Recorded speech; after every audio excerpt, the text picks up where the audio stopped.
Hating them will never heal you. You think your hate is justified? That they deserve it? But what if I told you? Your hate is keeping you stuck. In Buddhism, the one who forgives is the one who's free.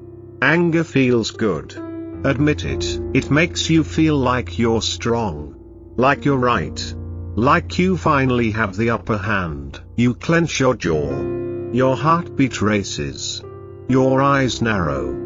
And in that moment, you're convinced, this is power. But here's a question no one asks you. If anger is power, why do you always feel exhausted afterward? Why do you replay that moment 100 times in your mind and still feel hollow? Here's the truth, that power is fake. It's a short-lived fire covering something much deeper, pain. Anger is almost never the first emotion. It's the second. First came betrayal. Then came abandonment. Then fear. Then silence. And then anger. Because anger is easier to feel than heartbreak. You weren't born angry. Something happened. Maybe someone lied to you. Maybe they hurt someone you loved. Maybe they dismissed your voice. Maybe they used you. You were taught to be strong. So you buried the wound and put on the mask of rage. But now, that mask has become your face. And here's where it gets worse. Anger convinces you that it's protecting you. That without it, you'll be weak. But the truth, anger isn't protecting you. It's imprisoning you. Every time you hold on to what they did, you relive it. Your mind doesn't know the difference between past and present. It bleeds the pain forward. Again and again. You're not remembering. You're relapsing. The Buddha didn't say don't get angry. He said, holding on to anger is like grasping a hot coal with the intent of throwing it at someone else. But you are the one who gets burned. Your body tightens. Your sleep is disturbed. You snap at people you love. Why? Because anger isn't just a feeling. It's a pattern. And patterns, if left unexamined, become prisons. But it doesn't have to be that way. You think you need to stay angry to honor what happened to you. You think letting go means saying it was okay. But it wasn't okay. Letting go isn't approval. It's release. It's saying, I won't let this moment define the rest of my life. Buddhism doesn't ask you to be passive. It invites you to be free. Not free from anger, but free through understanding it. Because when you finally sit with the pain underneath your anger, something shifts. You stop fighting the memory. You stop arguing with the past. And slowly, the fire softens. You think anger keeps you sharp, focused, safe. But what it really does is drain your life force in silence. It poisons your thoughts, corrodes your joy, and hijacks your peace when no one else is even around. You're not punishing them. You're punishing yourself. You carry the weight of what they did like a badge of honor. But what if it's actually a cage? A beautiful cage made of self-righteousness. But still a cage. You tell yourself, if I let go, they win. But what if they've already won? The moment they made you carry this for years, anger doesn't just affect how you feel. It changes how you see the world. You start interpreting everything through a lens of threat. A look becomes an insult. Silence becomes disrespect. Suddenly, everyone feels like an enemy. But here's the part no one tells you, it's not the world that's changed. It's you. The Buddha taught that emotions are impermanent, but our clinging makes them eternal. You don't suffer because of the anger itself. You suffer because you won't let it pass. You feed it, rehearse it, rewatch it in your mind like an old movie you can't stop playing. You think time will heal it, but time only numbs. It hides the wound under layers of distraction. Real healing begins the moment you decide, this anger doesn't serve me anymore. That's when you stop surviving and start living. Even worse, anger is contagious. The hurt you carry often gets passed down to your children, your partner, your co-workers. You don't mean to. But when you're full of fire, you burn everything you touch. And then you feel even more ashamed, which only feeds the rage. This is how suffering multiplies. Not from one great injustice, but from 1,000 small reactions afterward. And one day, you realize, you've become the very thing you swore you'd never be.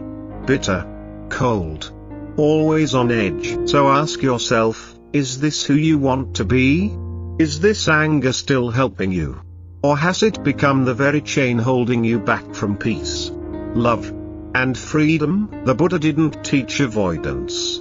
He taught release, not escape. Transformation. And that transformation begins not when you get justice, but when you choose peace anyway. You can't think your way out of anger. You have to train your mind out of it. That's why the Buddha didn't just give us philosophy.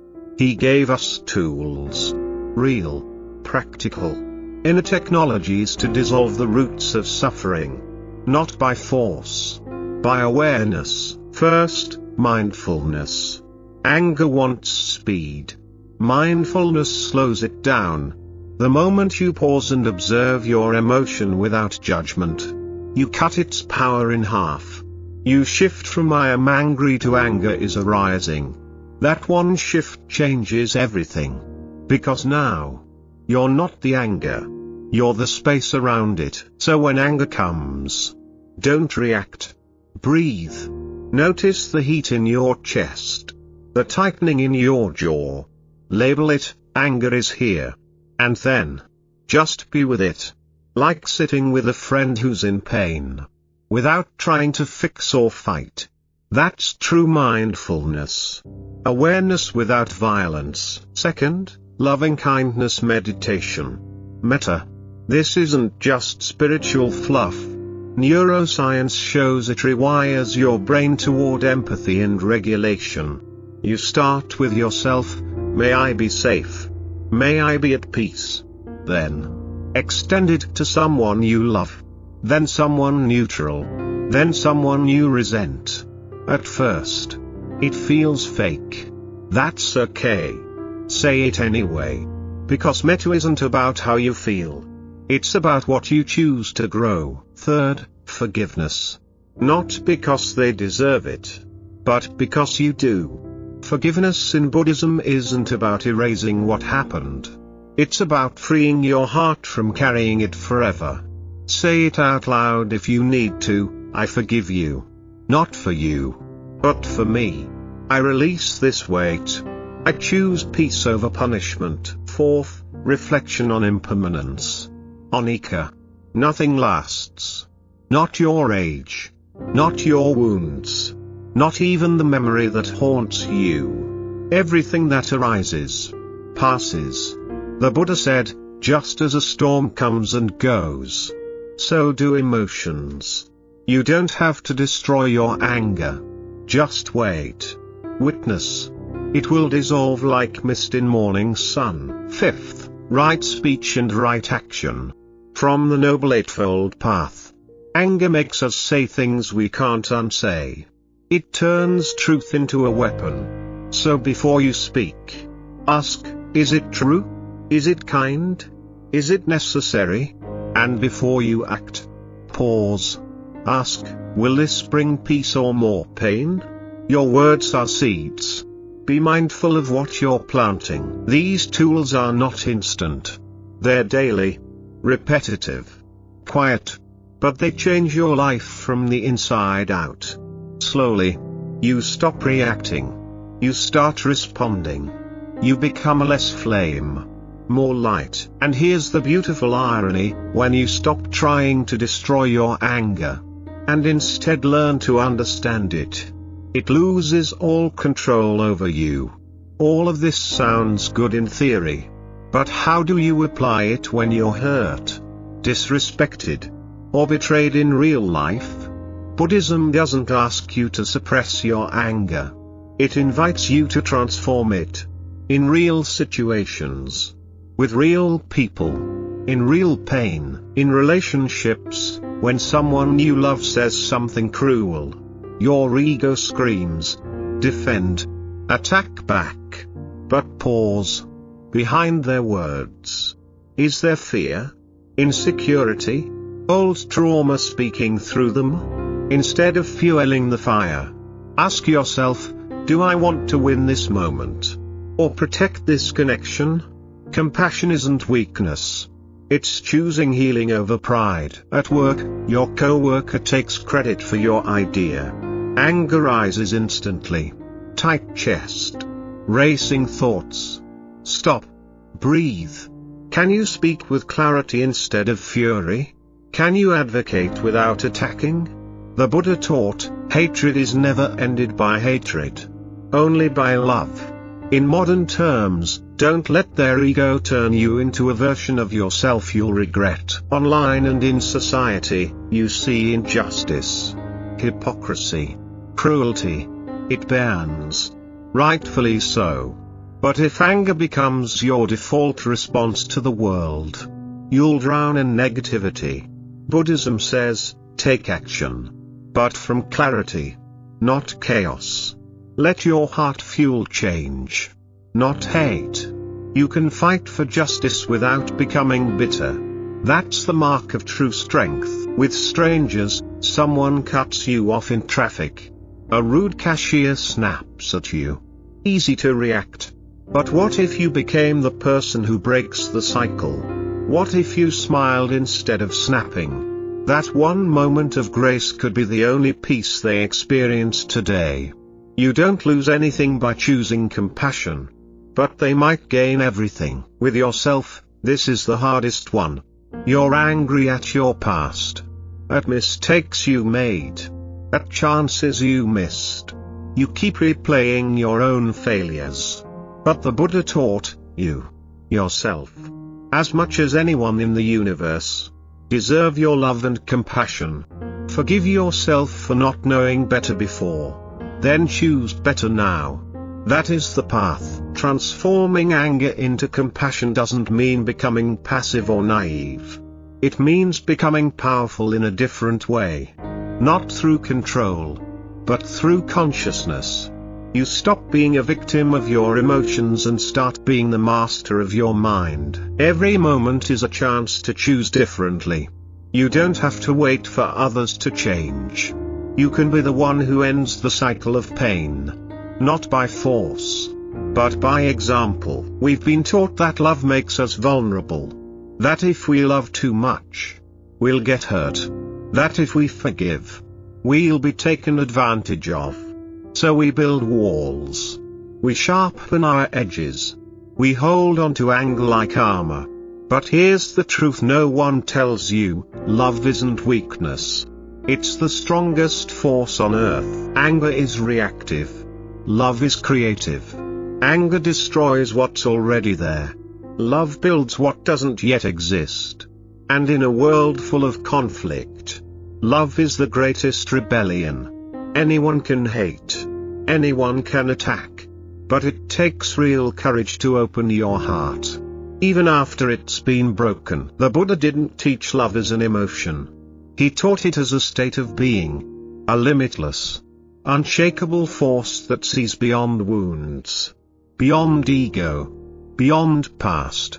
True love, the kind Buddhism speaks of, isn't attached, needy, or blind. It's expansive. It sees pain and says, even here, I will not close. When you love someone who hurt you, it doesn't mean you allow abuse. It means you free yourself from carrying resentment.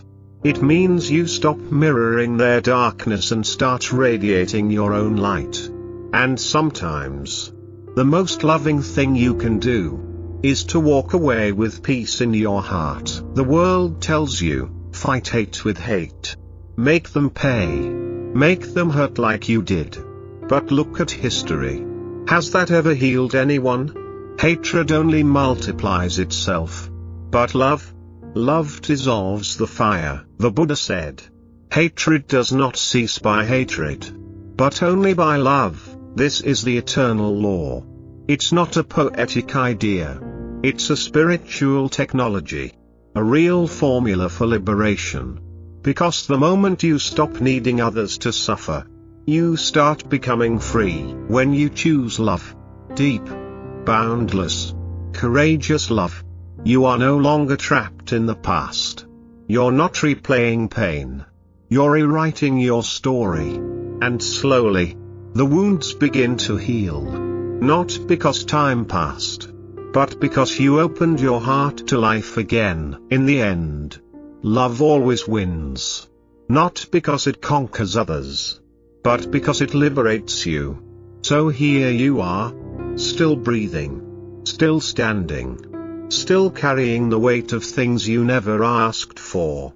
But now, you have a choice. You can keep holding it. Keep feeding the fire. Keep waiting for them to change. For justice to come. For the pain to disappear on its own. Or, you can stop. You can decide. Right here. Right now. That your peace matters more than your pride. That your future deserves more energy than your past. That freedom is not something they have to give you. It's something you claim. Letting go is not forgetting. It's not pretending it didn't happen. It's remembering without reliving. It's learning the lesson. And leaving the weight. In Buddhism, freedom doesn't come when life is perfect. It comes when the mind is clear. When you stop clinging. When you stop resisting what already is. And start opening to what could be. Peace doesn't arrive like a lightning bolt. It comes slowly. Like sunrise. One breath at a time. One mindful step at a time. One choice to soften. Instead of tighten. Again and again. And each time you choose love over anger. Compassion over judgment. Presence over resentment. You are healing not just yourself, but the world, because healing is never just personal. It ripples. It echoes. And someone, somewhere, will breathe easier because you chose peace. So let go. Not because they deserve it, but because you do. Let go. And live free.